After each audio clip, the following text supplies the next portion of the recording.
I had heard to hear his sermons, you would literally catch the Holy Spirit. It was just so powerful. That's how powerful it was.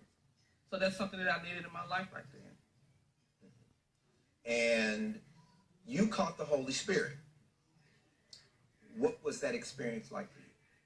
It was an experience that I had never felt before. Oh, really? It was like being lifted up on a cloud. Like similar to what Pastor was saying. Yes, all of my fears and my worries were just being taken away.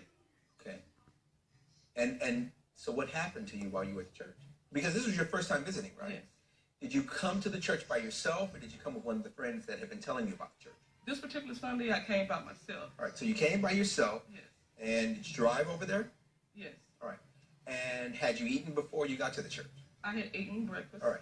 And so you weren't feeling lightheaded or anything like that? No, sir. All right. So you get to the church, and how long were you there when this feeling of the Holy Spirit started encompassing your body? Well, after praise and worship, which was about 30 minutes, and then he had the announcement. I think I know what you mean, but let me just not assume. When you talk about praise and worship, the period where in the beginning, before the service, there's a lot of singing, there's a lot of affirmation, there's a lot of interaction in terms of the higher power, if you will. Right. Right? And do you lead that, sir, or is there someone else doing it? The deacons do that, and they actually offer prayer to the parishioners as they come in. And as they're doing that, are people, based on your experience, Yes. experiencing that Holy Spirit in that moment, or is it typically more when you start preaching? When I start preaching. Okay. So after this 30 minutes of praise and worship, now the pastor is giving a speech. And take it from there. Well, like I said before, his sermons are so powerful to where you literally catch the Holy Spirit.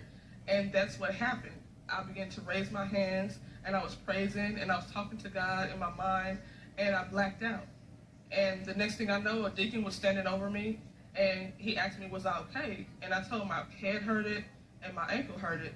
And he told me that I fainted. And I said, no, I literally caught the Holy Spirit. Coming up on America's Court. Someone should have been there to catch me when they saw that I was that far gone into